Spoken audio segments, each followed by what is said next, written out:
지금 우리는 성령 시대를 살아가고 있습니다. 예수님께서 베들레헴으로 오신 초림의 사건, 그리고 감람산에서 올리어 가시며 내가 보는 그대로 오리라 그 재림의 사건, 이 두 사이, 이 시대를 성령 시대라고 합니다. 성령께서 오순절 120명의 성도들에게 강림하신 후로 성령님이 살아 역사하는 시대를 우리는 지금 살아가고 있습니다.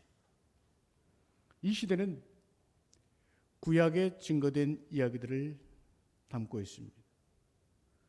구약에 예언되고 예시된 말씀들이 성취되고 있는 것입니다. 구약에 기록된 예언들, 자연 만물 속에서 예표된 사건들, 심지어 동방의 박사들과 같이 이스라엘 바깥 문화들 속에서 예시된 것들이 확연하게 드러나고 밝혀지는 시대인 것입니다. 그 성취는 예수 그리스도를 통해서였고 그 증언과 확장은 성령님을 통해서 이루어지고 있는 것입니다. 오랫동안 기도하면서 성령님을 기다리던 제자들이 성령 충만을 받고 방언을 하자 천하 각국에서 온 유대인들이 놀라서 소동했습니다. 이 사람들이 어찌해서 내가 속한 나라의 방언으로 말을 하느냐? 이 사람들이 생전 배우지 않았던 외국어로 말하면서 하나님 나라의 큰 일을 말하고 있다. 놀라고 당황하고 소동했습니다. 거기에 몇몇 사람들은 조롱하는 투로 이렇게 말했습니다. 이 사람들이 새 술에 취해서 지금 횡설수설하고 있는 것 아닌가 조롱했습니다. 이때 베드로가 일어나 말합니다. 이 말씀은, 이제 베드로가 전하는 말은 베드로의 첫 설교입니다. 사도행전에서, 아니 성령 시대에 처음 선포되는 설교 말씀입니다. 주님의 제자들이 조롱받는 자리에서 성령께서 베드로를 들어 말씀하시는 것입니다. 11사도와 함께 서서 말했다고 했습니다. 이 설교자의 곁에는 성령 충만한 11제자가 함께 서 있었습니다. 그는 요엘서를 들어서 말씀합니다. 원어 성경에는 그것은 이것입니다 하는 말로 시작하고 있습니다. 이 일은 갑자기 이루어진 일이 아니라 여러분이 성경에서 보아왔던 요엘서의 예언이 이제 이렇게 이루어진 것입니다 라고 말하는 것입니다. 베드로가 인용하던 말씀을 읽어보겠습니다. 베드로는 요엘서를 읽어 내려갔습니다. 그 말씀을 인용했습니다. 저는 사도행전에 인용된 말씀을 읽겠습니다. 여러분은 요엘서의 본문을 스크린에서 눈으로 보시길 바라겠습니다. 하나님이 말씀하시기를 말세에 내가 내 영을 모든 육체에 부어주리니 너희의 자녀들은 예언할 것이요 너희의 젊은이들은 환상을 보고 너희의 늙은이들은 꿈을 꾸리라. 그때 내가 내 영을 내 남종과 여종들에게 부어주리니 그들이 예언할 것이요 또 내가 위로 하늘에서는 기사를 아래로 땅에서는 징조를 베풀리니 곧 피와 불과 연기로다. 주의 크고 영화로운 날이 이르기 전에 해가 변하여 어두워지고 달이 변하여 피가 되리라. 누구든지 주의 이름을 부르는 자는 구원을 받으리라 하였느니라. 그 후에 라고 요엘서에 기록된 말씀을 사도 베드로는 말세라고 하는 분명한 시기의 표현을 전해줍니다. 성령님의 오심으로 재림을 향해 가는 말세가 도래했다는 사실을 알려주고 있는 것입니다. 또한 끝에 부분에 본문을 예수님으로 적용시킵니다. 즉 시온산과 예루살렘에서 피하게 될 자들은, 구원받을 자들은 곧 주의 이름을 부르는 자라고 말입니다. 모든 사람을 죄와 심판에서 구원하실 분은 바로 우리 예수님이시다. 이 말씀이 성취되었다 라고 전하고 있는 것입니다. 17절의 말씀처럼 모든 육체의 말입니다. 어떤 외적인 지위나 상관없이 모든 사람이라는 것입니다. 성령을 받기 위한 영적 자격 조건은 있습니다. 조건이 필요합니다. 그러나 그 조건은 남녀 성별의 차이가 아닙니다. 빈부의 상관도 없습니다. 연령도 문제가 아닙니다. 신분계층도 상관이 없습니다. 모든 이들에게 예수 그리스도의 구원의 역사가 열려 있다는 것입니다. 고로 주의 이름을 부르는 자가 구원을 얻는다는 말씀입니다. 이것을 38절 이후에 구체적으로 설명해 줍니다. 여러분, 사람은 변합니까? 안 변합니까? 스크린 닫아주셔도 됩니다. 사람은 안 변한다고 믿는 사람들이 있습니다. 지금 베드로의 모습이 어떻습니까? 베드로가 변했습니다. 성령의 역사는 이렇게 나타났습니다. 성령이 충만하자 그의 인간적인 면이 사라집니다. 성령님이 원하시는 증거를 하고 있습니다. 오로지 주님만을 높이는 놀라운 설교를 하고 있는 것입니다. 무엇보다 그의 입술이 변했습니다.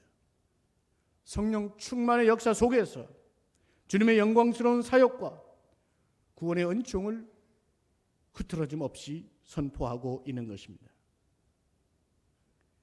베드로가 선포한 설교는 중요한 복음의 핵심을 담고 있습니다. 성령 충만을 입게 되자 예수 그리스도를 증거하는 것입니다. 여러분, 우리가 이 복음을 잘 알고 있는 것 같지만 생각해 보실까요? 그것은 본래 베드로를 비롯한 사도들의 증언에서 배운 것입니다. 우리가 예배 때 사도신경을 암송하듯이 그 사도들의 복음 증거에서부터 우리는 지금 복음을 배워온 것입니다. 그리고 우리는 지금 모든 사도 중에 첫 증언, 소위 오리지널로 제시되는 그 복음을 대하고 있는 중입니다. 사도 베드로는 그것을 이렇게 제시합니다. 첫 번째는 주님의 공생의 사역에 대한 증언입니다. 22절 말씀을 우리 한번 다 같이 한번 읽어보시겠습니다. 사도행전 2장 22절 말씀, 스크린에도 준비가 되겠습니다. 다 같이 읽어보겠습니다. 함께 합시다. 이스라엘 사람들아, 이 말을 들으라. 너희도 아는 바와 같이 하나님께서 나사렛 예수로 큰 권능과 기사와 표적을 너희 가운데서 베푸사 너희 앞에서 그를 증언하셨느니라. 주 예수께서 인류의 역사 속으로 들어오셔서 권능과 기사와 표적을 보여주셨습니다. 그것은 하나님의 능력입니다. 초자연적인 기적 사건, 세상을 초월하는 하나님의 능력 사건이 예수 그리스도를 통하여 있었다는 것입니다. 바로 그것을 사도 베드로가 보았고 그 사실을 증언하고 있는 것입니다. 두 번째로 예수 그리스도의 죽으심에 대한 사건입니다. 23절 말씀 이어서 다 같이 읽어보실까요? 함께 합시다. 그가 하나님께서 정하신 뜻과 미리 아신 대로 내준 바 되었거늘 너희가 법 없는 자들의 손을 빌려 못 박아 죽였으나. 예수님은 가룟 유다의 배반과 로마 법정의 사형 집행으로 죽임을 당한 것이지만 베드로는 이것을 영적으로 해석합니다. 하나님께서 정하신 뜻에 의해서 죽은 것이라고 말합니다. 예수님의 죽으심은 분명 인간의 사악함으로 인해서 죽은 것이었지만 그 모든 것을 뛰어넘는 합력하여 선을 이루시는 하나님의 목적이 거기에 담겨 있었다는 것입니다. 주님이 죽으심의 사건을 통하여 하나님께서 위대하신 일을 하셨음을 증거하는 것입니다. 이 선포는 사실 우리가 듣는 입장에서는 새로운 것이 없을지 모릅니다. 여러분들은 성경을 많이 읽었고, 그중에 신약 성경을 많이 읽고, 또 구원의 교리를 열심히 공부하고 대속에 대한 설교를 많이 들었기 때문입니다. 그러나 기억하십시오. 예루살렘, 오순절, 주님의 구원 사건은 물론 성령님의 역사에 대해서 전혀 알지 못하는 사람들을 향하여 지금 이 복음이 전파되고 있는 것입니다. 처음으로 말입니다. 성령께서 이 베드로라는 사람의 입술을 사용하셔서 우리가 지금 알고 믿고 있는 그 복음의 줄기를 처음으로 선포하는 중이라는 것입니다. 그 실감을 가지고 한 말씀 한 말씀을 생각해 보십시오. 그분의 죽음은 중대한 목적이 있었다는 것입니다. 그 목적이 무엇인가? 그것을 향해서 사도 베드로는 계속해서 나아가고 있습니다. 사도 베드로의 증언은 셋째, 주님의 부활과 승천으로 이어집니다. 이 말씀을 위해서 사도 베드로는 다윗의 예언을 증거합니다. 24절에서 32절까지에 기록됩니다. 여러분, 다윗은 이스라엘이 가장 존경하는 왕이요, 또 그 영광의 나라를 회복하기를 소망하는 왕입니다. 그만큼 훌륭하고 영광스러운 왕입니다. 그러나 그는 그 영광의 이면에 영적으로 참으로 깊은 묵상과 체험, 그리고 고백을 가지고 있는 분입니다. 시편 150편 중에 절반에 해당되는 73편의 다윗의 시를 읽고 묵상해 보십시오. 그야말로 수많은 고난의 시간, 숱한 고통의 체험들을 가졌던 사람입니다. 바로 그 고통과 고난의 시간 속에서 그는 깊고 신비로운 영적 체험을 합니다. 바로 하나님께서 그 고난의 시간 속에 놀랍도록 귀한 체험을 주십니다. 그것은 바로 예수 그리스도의 예표들을 경험케 하신 것입니다. 구약의 신앙의 선진들은 바로 그러한 예수님의 예표들로 우리 신약에 드러납니다. 아브라함이 그러했고, 모세가 그러했고, 요셉이 그러했고, 다윗이 그러합니다. 그 중에 24절 오늘 말씀을 읽어보면 그가 사망에 매여 있을 수 없었다고 했습니다. 시편 16편에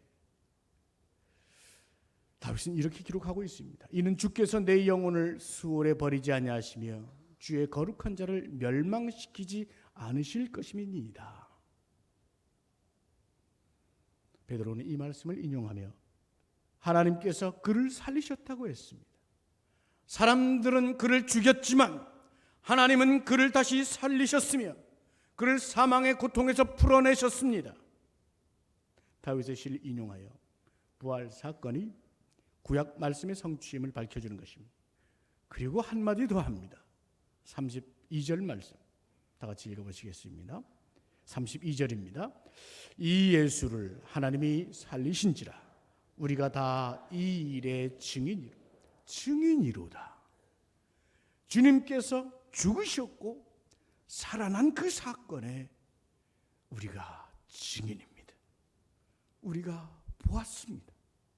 우리가 만졌습니다. 우리가 함께 먹고 마시며 주님의 그 웃음을, 주님의 그 사랑을, 주님의 그 가르침을 체험한 증인입니다. 고백하고 있는 것입니다. 여러분, 이 증인이라는 말 속에 우리는 사도행전 1장 8절의 말씀을 기억해야 됩니다. 오직 성령이 너에게 임하시면 너희가 권능을 받고 예루살렘과 온 유대와 사마리아와 땅 끝까지 이르러 내 증인이 되리라. 이 증인의 역사가 이렇게 실제로 구현되고 있는 것입니다. 구약의 예언이 우리 사도들의 체험과 만났습니다. 그것이 지금 바로 여러분들을 향하여 증거되고 있다는 것입니다. 성령님에 의해서 말입니다. 구약의 말씀이 이렇게 성취된 사실을 증언하고 있는 것입니다. 그리고 오늘 읽은 본문 33절에서 36절에 또한 다윗의 예언을 들어서 승천의 메시지를 전합니다. 다윗은 시편 110편에 바로 이런 예언을 한 것입니다. 우리 주님은 부활하시고 하늘로 올리우셨고 하나님의 우편에 앉아 계시다는 것을 선포합니다. 그리고 결론적으로 말합니다. 36절 말씀 다 같이 읽어보시겠습니다. 시작. 너희가 십자가에 못 박은 이 예수를 하나님이 주와 그리스도가 되게 하셨느니라. 아멘. 여러분, 논리적 용어나 사람의 만든 법적 책임으로 말하자면 예수님은 로마인들이 죽였습니다. 또 원인을 더욱 규명해 보자면 가룟 유다가 팔아넘겨서 죽은 것이었습니다. 그러나 그 모든 것에 앞서 베드로는 말하기를 하나님의 목적이 있었다고 말씀합니다. 정하신 뜻이 있었습니다. 주님의 죽으심은 예수께서 주와 그리스도가 되시도록 하시는 하나님의 뜻이 있었다는 것입니다. 대신하여 죽어야 할 바로 당신의 죄로 인해서 주님이 그 죄를 대신 지시고 죽었으므로 이제 베드로는 말합니다. 결국 당신들이 예수님을 죽인 것입니다. 선포하는 것입니다. 이것은 놀라운 선포입니다. 설교를 대하는 우리들에게도 말씀 그대로 큰 은혜를, 소중한 은혜를 깨닫게 합니다. 사도 베드로는 이렇게 말하고 있는 것입니다. 예수의 죽음에 대해 그것을 남의 일이라고 여기지 마십시오. 저 산헤드린 공회가 죽인 것이 아닙니다. 로마의 칼날에 죽은 것이 아닙니다. 누군가의 밀고와 누군가의 고문과 누군가의 채찍질과 그 누군가 그 불특정 다수의 사람들에 의해 죽은 것이 아닙니다.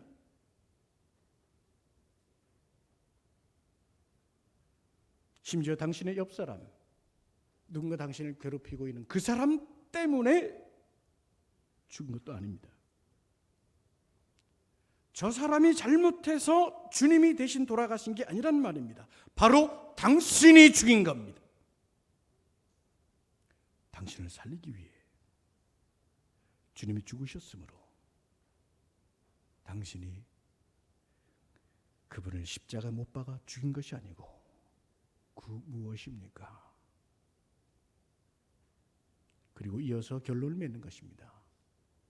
당신들이 십자가에 못 박은 그 예수를 하나님께서 주와 그리스도가 되게 하셨습니다. 주님이 죽으시고 부활하시고 승천하신 이 영적 사건은 바로 오늘 우리에게 영적 의미를 지니고 다가옵니다. 오순절 강림하신 이래 재림의 시기까지 하나님께서 부어진 성령님에 의해서 말입니다. 사도 베드로의 설교는 아마도 투박했을 것입니다. 그는 가운도 입지 않았고 강대상도 없었을 것입니다. 물론 마이크도 없었고 찬양대도 없었고 우리와 같이 훌륭한 성전도 없었을 것입니다. 그런데 거기에 성령님이 계셨습니다. 그리고 거기에 놀라운 발언이 잇따라 나옵니다. 우리가 어찌할꼬? 우리가 어찌할꼬? 저 이상한 사람들, 새 술에 취한 사람인 줄 알았던 사람들, 그의 설교를 듣고 저 이상한 사람들이 바로 형제임을 깨달아. 형제들아, 우리가 어찌할꼬?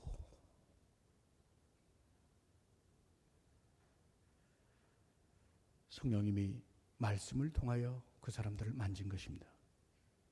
성령께서 그들을 만지자 그들의 입에서도 성령께서 하시게 하는 말이 있습니다. 성령이 그를 만짐으로써 그 입이 성령께서 하게 하시는 말이 나오는 것입니다. 형제들아, 우리가 어찌할꼬?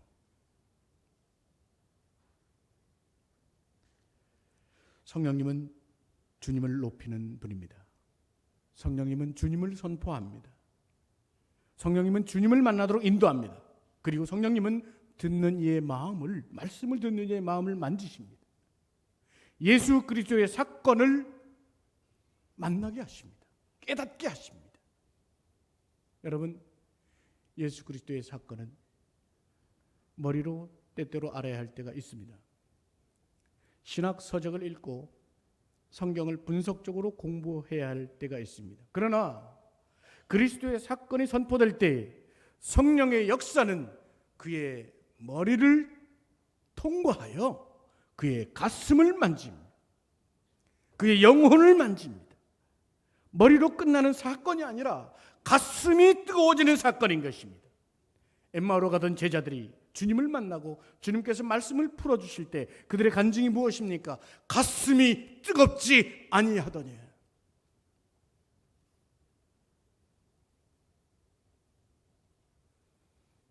베드로가 이들의 마음을 헤아리며 위로하듯이 선포합니다. 회개하여 그리스도의 이름으로 세례를 받고 죄의 사함을 받으라는 것입니다. 매우 당연한 말로 들리시겠지만 이 신앙의 자세는 중요합니다. 대단히 중요합니다. 본래 성경의 말씀으로 풀자면 죄 사함의 능력은 이미 하나님께서 주셨음을 전제합니다. 하나님께서 죄 사함을 이미 주셨습니다. 예수 그리스도의 죽으신 사건, 예수 그리스도를 주와 그리스도가 되게 하심으로 죄 사함을 주셨습니다. 그런 고로 회개하라는 것입니다. 이것이 영적인 필요 조건입니다. 이미 성령님의 능력과도 함께 부어지신 죄 사함과 성령님의 능력, 이것을 회개하여 죄 사함을 받음으로써 그 혜택, 그 은혜를 누리라 하는 것입니다. 지금도 구원의 역사는, 성령의 역사는 부어져 있습니다.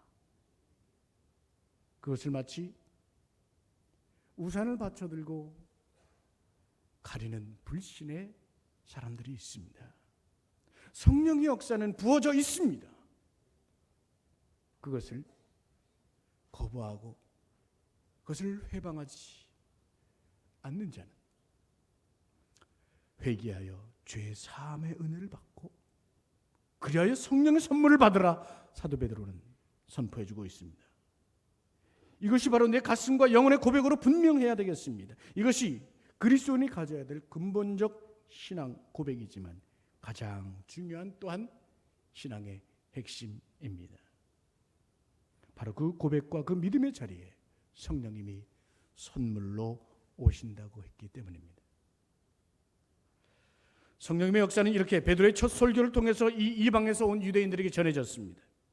이방에서 온 사람들, 예루살렘, 온 유대, 사마리아, 땅 끝.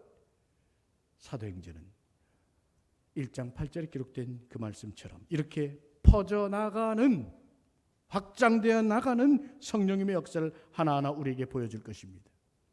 이 말씀이 선포되고 우리의 귀에 들려질 때, 우리가 함께 읽으면서 한 걸음 한 걸음 나아갈 때 우리의 가슴은 이 이국 땅에서 온 이들의 가슴처럼 성령님의 역사를 점점 더 체험하고 더 뜨거워지는 역사가 있기를 주님의 이름으로 축원합니다. 성령의 역사는 이렇게 이어집니다. 이 말씀을 받은 사람들이 가슴이 찔렸다고 했습니다. 그리고 이분들이 세례를 받았다고 했습니다. 이분들의 수가 무려 3,000에 해당된다고 했습니다. 오로지 성령님의 역사였습니다. 그리고 성령님의 역사는 드디어 교회를 세우셨습니다. 이 사람들은 웬일인지 집으로 돌아가지 않았습니다. 은혜를 누리고 성령을 체험하자 거기에 머물렀습니다. 사도들의 가르침을 받으며 말씀 연구에 골몰했습니다. 서로 교제하고 떡을 떼고 성만찬을 나누며 예배 공동체로 세워져 갑니다. 그리고 분명하게 보아야 할 구절이 있습니다. 그들이 오로지 기도에 힘쓰니라. 성령을 기다리던 제자들이 그랬듯이 제자들로부터 말씀을 받은 자들은 기도에 오롯이 힘을 썼습니다. 기도는 성령님의 역사였습니다. 성령님을 사모하고 간구하며 성령님을 체험할 때 기도하게 되는 것입니다. 성령님의 역사는 오순절에 간절히 기다리며 끈기 있게 기도하던 자들에게 임하셨습니다. 그리고 그 성령님은 성도가 된 이들에게는 기도하게 하셨습니다. 성령으로 함께 하셔서 오로지 기도하게 하셨습니다. 회개하여 죄사함을 입고 세례를 받음으로 성령의 선물을 받은 자로 하여금 오로지 기도하게 하심으로 놀라운 교회의 서막을 여신 것입니다. 주님은 내 집을 강도의 굴려로 하지 마라. 내 집은 만민의 기도하는 집이라 말씀하셨습니다. 하나님의 사건이 바로 그것입니다. 성령님의 충만하심으로 하나님의 사건이 벌어지는 것입니다. 그것은 오로지 기도하는 자들이 더해가는 것입니다.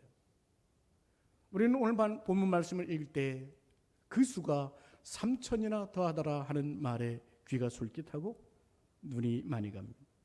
저도 참 좋습니다.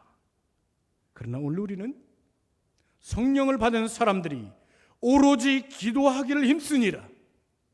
여기에 더 주목해야 합니다. 말씀 마치고자 합니다. 오늘 많은 사람들이 어렵다고 합니다. 경기도 어렵고 사업도 어렵고 자녀 교육도 어렵고 승진도 진학도 취업도 학업도 다 어렵다고 말합니다. 여러분을 느끼는 여러분을 위해서 제가 기도하고 간구할 때마다 하나님께서 깨닫게 해주시는 말씀이 있습니다. 바로 그 어려운 시간이 하나님께서 여러분을 가장 사랑하는 시간이라는 것입니다. 하나님께서 그 사랑을 나타내 보이시고자 하시는 시간이라는 것입니다. 그 어려움의 시간을 통하여 더 큰 은혜를 주시고자 하시는 것입니다. 그 어려움의 시간을 통하여 영원한 아버지 되시고 선하신 목자 되시는 하나님께 더욱 가까이 다가오도록 기다리고 계시면서 말입니다. 오순절에 하늘로부터 부어지신 성령님이 오늘 여러분을 만지시고 여러분을 만드신 하나님을 찾게 하십니다. 나를 만드셨으므로 나를 나보다 더 잘하시고 나를 만드셨고 여기까지 인도하셨으므로 나를 나보다 더 사랑하시는 하나님, 그 하나님의 길이라는 사실을 알려주시는 것입니다. 이때 우리의 믿음을 보여야 하겠습니다. 내가 지금 사는 이유는 무엇인가? 내가 살아가는 목적과 방식은 무엇인가? 이 질문 앞에서 믿음으로 응답해야 합니다. 성령께서 그 믿음의 길을 제시하시며 기도의 능력을 주십니다. 말씀을 받은 사람들이 기도의 결론으로 살아가는 것처럼 성령님의 능력을 입은 저와 여러분의 기도 위에, 그리고 기도하는 인생 위에 하나님께서 실제적이고 구체적인 역사를 하실 것입니다. 우리 모두에게 그 성령님의 역사가 날마다 더해가는 중에 하나님께서 여러분의 길을 열어가시는 고백과 간증들이 더해가는 이 성령 시대를 사시길 주님의 이름으로 축원합니다. 이 시간도 함께 기도하기를 원합니다. 여러분, 기도의 내용을 이렇게 오늘도 올려보았습니다. 일부 예배 때는 이 기도를 올리니까 카메라를 들고 이렇게 찍는 분들이 계셨습니다. 스마트폰으로 찍는 분들이 계셨습니다. 혹시 원하시는 분들을 위해서 게시판 앞에 한 10장 정도 기도문을 이렇게 프린트를 해두었으니까 원하시는 분들은 가져가시고요. 자, 우리 다 같이 기도하는 마음으로 이 내용을 함께 읽으시면서 함께 성령께서 기도하시도록 함께 기도하겠습니다. 기도합시다. 시작. 성령님, 오늘 예배 속 말씀하시오. 제 가슴이 성령님을 만나게 하시고 제 영혼이 성령님으로 충만하게 해주시길 구합니다. 제 영혼에 찔림이 있습니다. 더욱 기도하는 자가 되게 하시고 제 삶에 어려움과 불안과 아픔도 있으니 성령님께서 만져주시기를 소망합니다. 지금 이 순간 이 예배 자리에서 성령님을 깊이 만나게 하시고 저와 우리 가정에 성령님을 초청하오니 모든 문제와 어려움들을 해결하시는 성령님의 사건들을 보게 하여 주시옵소서. 아멘. 여러분, 잠시 기도하실 때 이 내용을 놓고 읽으시면서 기도해도 좋고 또 이 내용을 기초로 해서 성령께서 여러분 마음에 떠오르게 하시는 내용을 기도하시면 좋겠습니다. 다 같이 잠시 기도하겠습니다. 은혜로우신 아버지 하나님, 이 시간 성령님의 은혜를 사모하는 자들 위해 하나님 함께 하소서. 오늘 예배 속에서 말씀하여 주신 것처럼 말씀의 능력을 입고 그 가슴마다 성령님을 만나게 하여 주시옵소서. 예수 그리스도의 복음의 선포와 또한 사도 베드로의 말씀이 전파될 때에 성령님의 만져주심이 있었고 그 가슴에 찔림이 있었던 자들처럼 하나님, 우리의 가슴을 만져주시고 우리 속에 역사하여 주시옵소서. 성령님, 우리의 영혼으로 충만케 하여 주시옵소서. 우리의 영혼에 찔림이 있는 자마다 주의 만져주심을 통하여 새 역사를 걸어가게 하여 주시고 회개와 죄사함의 은총을 입도록 하나님 함께 하여 주시옵소서. 주여, 이 시간 저희를 만져주시고 우리의 가정과 생업과 사업, 특별히 우리 사역에 성령님을 초청하며 모든 문제와 어려움들을 성령의 역사 속에서 해결하며 나가는 자들 되게 하여 주시옵소서. 성령님, 우리 가정의 주인 되시고 우리 사업의 주인 되시고 우리의 사역의 주인 되시고 교회의 주인 되시며 모든 역사의 주인 되어 주시옵소서. 이 나라 이 민족 위에도 성령님의 역사하심으로 성령이 함께하여 주옵소서. 하나님 아버지, 오늘 구하는 이들에게 오순절에 부어진 성령님으로 마음껏 채워 주시옵소서.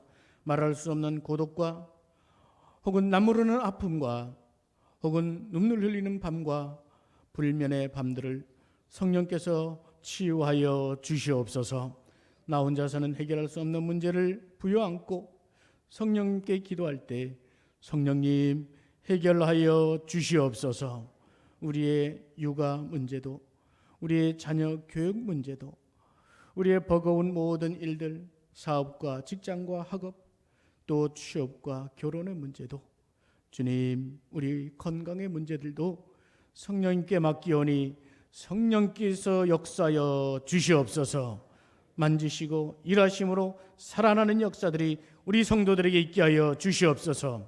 일러여 하나님 성령의 능력을 부어주셔서 오로지 기도하며 말씀으로 능력을 입으며 살아가는 신앙의 핵심이 든든하고 확실한 교회 성도 우리 가정 되게 하여 주시옵소서. 예수님의 이름으로 기도하옵나이다. 아멘.